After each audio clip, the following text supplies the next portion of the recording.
Setelah mengunjungi gereja Makam Kudus, kami menuju ke Masjid Omar. Masjid kecil dengan menara tinggi ini dibangun untuk mengenang Khalifah Umar bin Khattab. Pada abad ke-7, beliau menolak sholat di dalam gereja, supaya tidak membuat umat Kristen khawatir.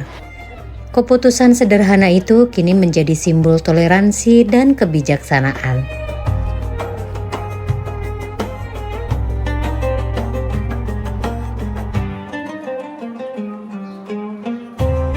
Kami berjalan melalui lorong-lorong sempit di kota tua. Kanan kiri kami melihat ada banyak toko kecil dan suara pedagang yang ramai.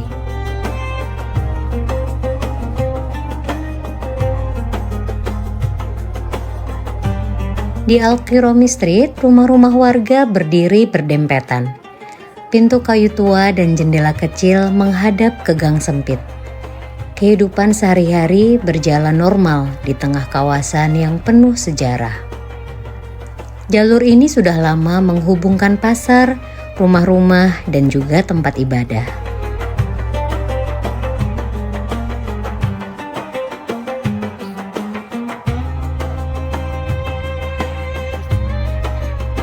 Dari sini kami menuju ke Masjid Al-Buraq.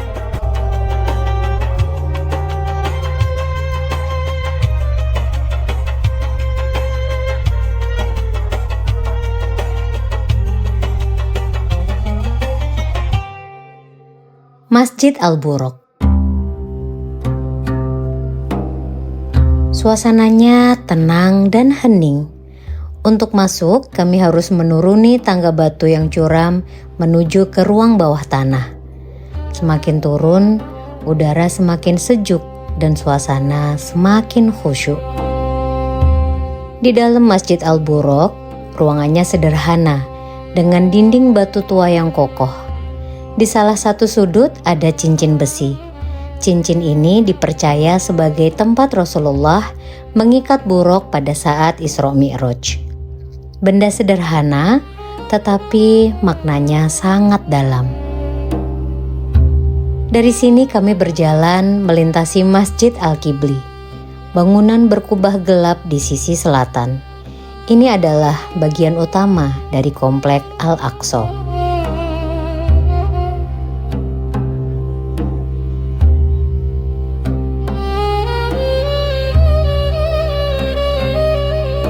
Di bawahnya ada lorong-lorong batu yang disebut Masjid Qadim atau Masjid Al-Aqsa Lama.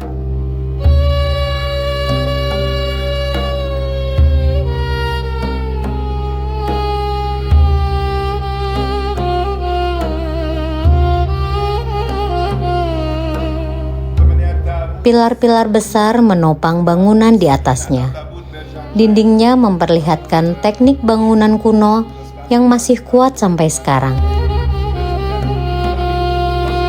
Ini masjid pertama namanya Masjid Omar atau Masjid Mihrab Qadim, betul, masjid Qadim kuno lama, dan juga namanya Mihrab Zakaria, dan di sana ada sumur di sana ada sumur namanya sumur minyak zaitun. Rasulullah katanya, Rasulullah bilang, hal muslim anta mesti menuju ke Aqsa.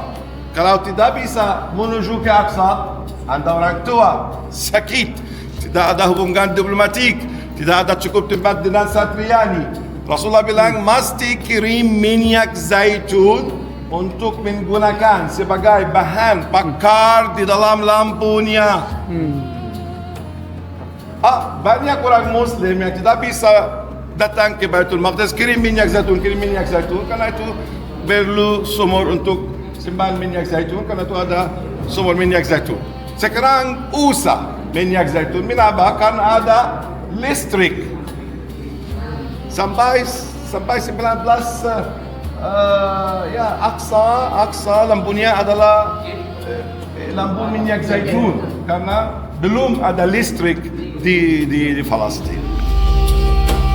Di salah satu sudut ada sumur zaitun yang dulunya digunakan sebagai tempat penyimpanan minyak zaitun yang digunakan sebagai bahan bakar lampu minyak.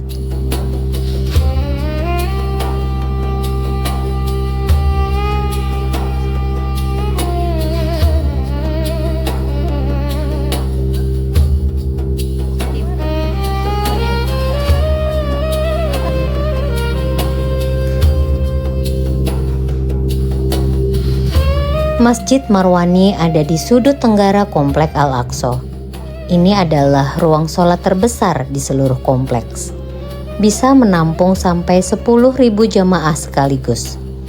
Area bawah tanah ini sangat ramai saat sholat Jumat atau tarawih di bulan Ramadan. Di sudut tersembunyi Masjid Al-Marwani ada mihrab Maryam. Tempat ini dipercaya sebagai tempat ibunda Nabi Isa beribadah.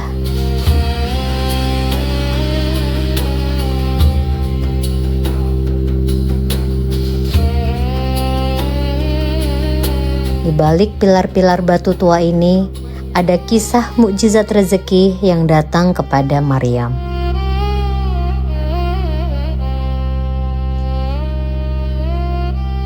Tapi ada juga kisah kelam. Ketika tentara salib menguasai Yerusalem pada tahun 1099 Masehi, mereka menggunakan area bawah tanah ini sebagai kandang kuda.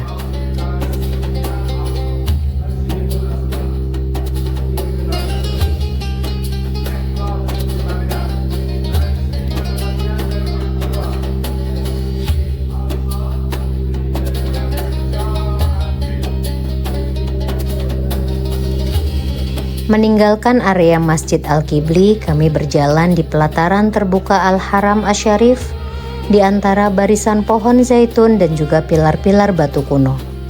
Anak-anak bermain di tanah lapang menjadi pemandangan yang mengiringi langkah kami menuju kawasan suci. Kami sekarang menuju Qubatus Sokhro, salah satu bangunan yang paling terkenal di dunia Islam.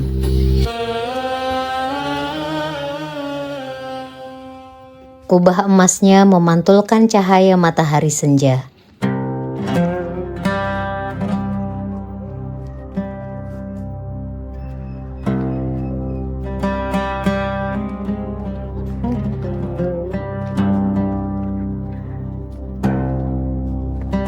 Di dalam bangunan yang berdiri sejak akhir abad ke-7 ini, ada batu yang dipercaya sebagai tempat paling penting saat peristiwa Isra Mi'raj. Mozaik dan kaligrafi di dalamnya adalah karya seni Islam tertua yang masih terawat. Qubatus Sokhro bukan hanya ikon, tapi juga simbol spiritual yang sangat penting.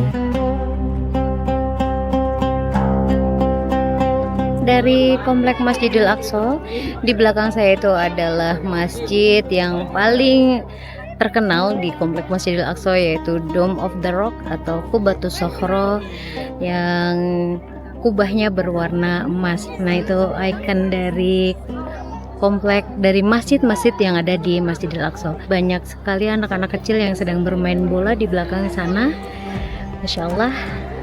Dan saat ini kami sedang berencana untuk bertemu dengan Imam Masjidil Aqsa dengan Syekh Yusuf.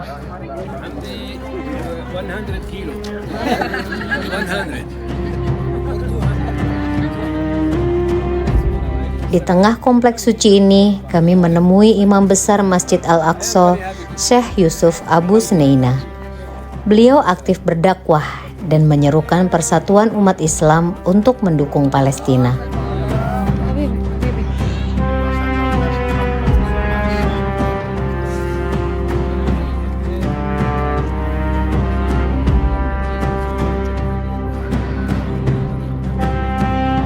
Di tempat yang menyimpan ribuan tahun sejarah ini, ibadah dan tradisi terus berlanjut. Al-Aqsa bukan hanya situs bersejarah, tapi tempat yang masih hidup sampai sekarang.